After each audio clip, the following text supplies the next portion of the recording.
नमस्कार, सुजस बुलेटिन में आपका स्वागत है। मैं हूं आपके साथ अश्विनी सिरोही। एक नजर हेडलाइंस पर। 22 मई को बीकानेर दौरे पर रहेंगे प्रधानमंत्री। 26,000 करोड़ रुपए से अधिक की लागत की विकास परियोजनाओं का करेंगे शिलान्यास और उद्घाटन।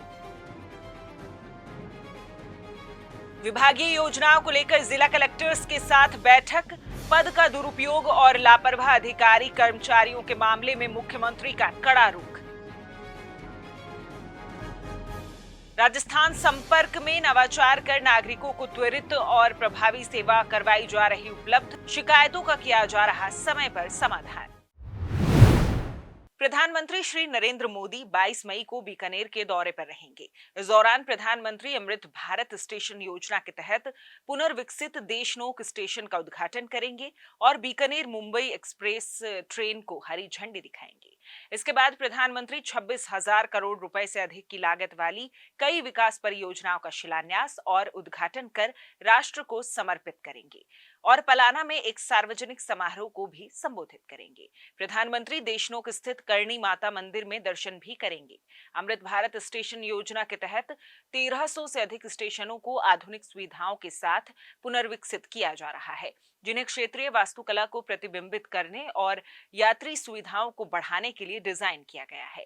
राजस्थान में सड़क अवसंरचना को बढ़ावा देने के लिए प्रधानमंत्री 3 वाहन अंडरपास के निर्माण, राष्ट्रीय राजमार्गों के चौड़ीकरण और सुदृढ़ीकरण की आधारशिला भी रखेंगे। प्रधानमंत्री राजस्थान में 7 सड़क परियोजनाओं को भी समर्पित करेंगे। प्रधानमंत्री के दौरे को लेकर जोर शोर से तैयारियां की जा रही हैं। मुख्यमंत्री श्री भजनलाल शर्मा ने भी बैठक कर अधिकारियों को प्रधानमंत्री की प्रस्तावित यात्रा के तहत सभी आवश्यक व्यवस्थाएं चाक चौबंद करने के निर्देश दिए। उन्होंने कहा कि संबंधित विभाग अपनी तय जिम्मेदारियों के अनुसार काम करें और आपस में समन्वय स्थापित कर कार्यक्रम का सफल आयोजन सुनिश्चित करें। उसका लोकार्पण करेंगे 103 रेलवे स्टेशन का देशनोक से, और फिर एक सभा पलाना में होगी, आपको सबको पता है। इसके साथ राजस्थान सरकार के कुछ शिलान्यास और लोकार्पण के कार्यक्रम भी जुड़ेंगे, उसकी सूचना भी हम आपको सूची देंगे। तो विकास के जो काम हुए हैं राजस्थान सरकार की ओर से, उनके बारे में भी जिक्र होगा। दिनांक 22 मई को माननीय प्रधानमंत्री श्री नरेंद्र मोदी जी देशनोक स्टेशन आकर के यहाँ से देश को पूरे भारतीय रेलवे में विकसित किए जा रहे 103 स्टेशन जो कि अमृत स्टेशन योजना के अंतर्गत विकसित किए गए हैं, उसका देश को समर्पण करेंगे। 103 स्टेशन जो बनाई गई हैं, ये अमृत स्टेशन योजना के अंतर्गत बनाई गई और इस स्टेशन की स्कीम के तहत हम स्टेशनों का पुनर्विकास इस तरह से कर रहे हैं कि यहाँ की जो भी उस स्थान की जो लोक कला है, संस्कृति है और साथ ही साथ जो आधुनिकता है, उसका समावेश कर रहे हैं। पूरे राजस्थान के संदर्भ में हम बात करें तो 85 ऐसे स्टेशनों का और उत्तर पश्चिम रेलवे के परिप्रेक्ष्य में हम 77 स्टेशनों का हम 4,000 करोड़ की लागत से विकसित कर रहे हैं। भारतीय रेल मंत्रालय की एक बहुत महत्वाकांक्षी योजना जिसको अमृत भारत स्टेशन का नाम दिया गया है। पूरे भारत में लगभग 1300 स्टेशन है जो अमृत भारत स्टेशन के रूप में विकसित किए जा रहे हैं। अमृत भारत स्टेशन का जो कॉन्सेप्ट है, पूरे के पूरे स्टेशन को नया स्वरूप दिया जा रहा है, स्थानीय संस्कृति और कला से जोड़ा जा रहा है और आधुनिक सुविधाओं का प्रवेश किया जा रहा है। मुख्यमंत्री श्री भजनलाल शर्मा ने कहा कि प्रदेशवासियों के सर्वांगीण विकास के लिए संकल्पित राज्य सरकार योजनाओं को तेजी से धरातल पर उतार रही है। बजट घोषणाओं की सफल और समयबद्ध क्रियान्विति के लिए प्रत्येक विभाग और अधिकारी कर्मचारी कार्यों में जुटे हुए हैं। श्री शर्मा ने बेहतर कार्य करने वाले अधिकारियों की प्रशंसा करते हुए लापरवाह और भ्रष्ट कार्मिकों पर कड़ी कार्रवाई के निर्देश भी दिए। उन्होंने कहा कि अच्छे कार्य की खुशबू दूर तक अपना प्रभाव छोड़ती है।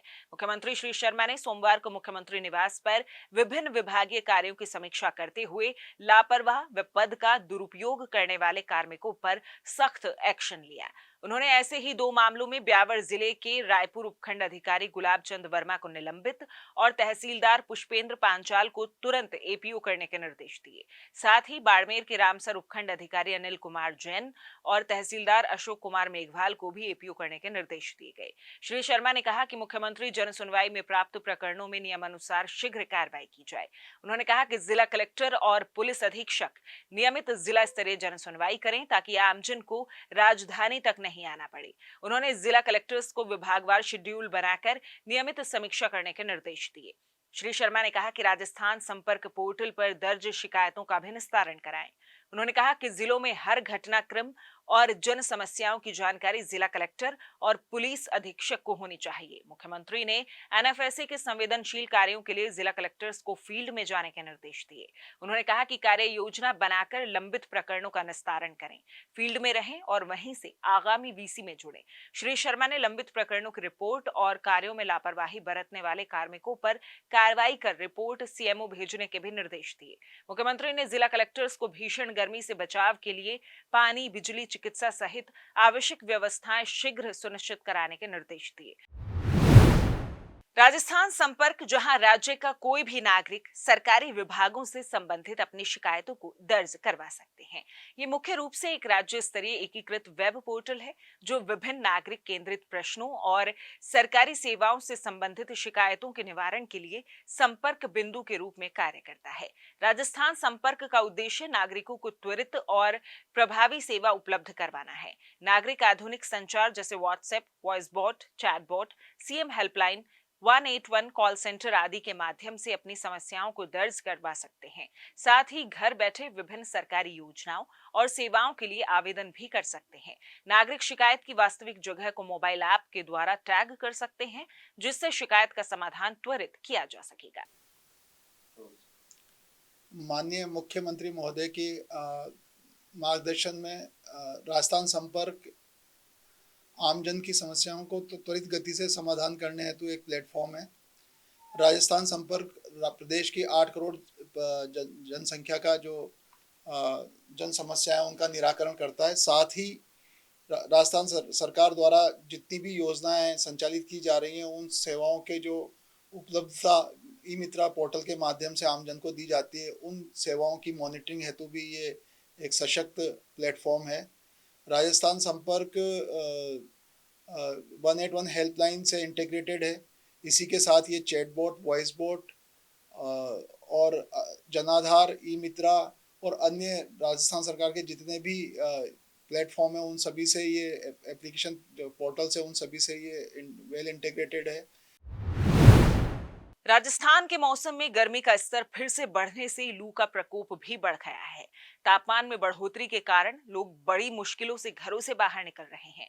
इसके अलावा ताजा अपडेट के अनुसार अगले 4 से 5 दिन बीकानेर संभाग, शेखावाटी क्षेत्र में लू चलने और रातें गर्म रहने की प्रबल संभावना है, जिसके लिए ऑरेंज अलर्ट जारी किया गया है। नमस्कार, मौसम विज्ञान केंद्र जयपुर आपका स्वागत करता है। राजस्थान के दैनिक मौसम की जानकारी कुछ इस प्रकार है। पिछले 24 घंटों में राज्य में उदयपुर व अजमेर संभाग में कहीं कहीं हल्की से मध्यम वर्षा दर्ज की गई। शेष भागों में मौसम शुष्क रहा। सर्वाधिक वर्षा सहाड़ा भीलवाड़ा में 41 मिलीमीटर दर्ज की गई।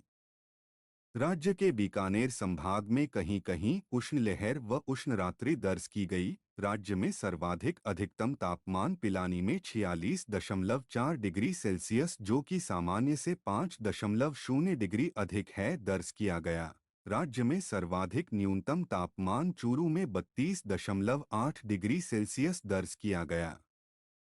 आज बीकानेर, जयपुर व भरतपुर संभाग के कुछ भागों में अधिकतम तापमान 44 से 47 डिग्री तथा हीटवेव व उष्णरात्रि दर्ज होने की संभावना है। उदयपुर व कोटा संभाग के कुछ भागों में दोपहर बाद तेज मेघगर्जन के साथ 40 से 50 किलोमीटर प्रति घंटे की गति से आंधी व हल्की मध्यम बारिश होने की संभावना है। आगामी 48 घंटों में तापमान में 1-2 डिग्री बढ़ोतरी होने की संभावना है। 21 से 23 मई के दौरान बीकानेर, जोधपुर, जयपुर व भरतपुर संभाग के कुछ भागों में अधिकतम तापमान 45 से 47 डिग्री तथा तीव्र हीटवेव एवं उष्णरात्रि दर्ज होने की प्रबल संभावना है।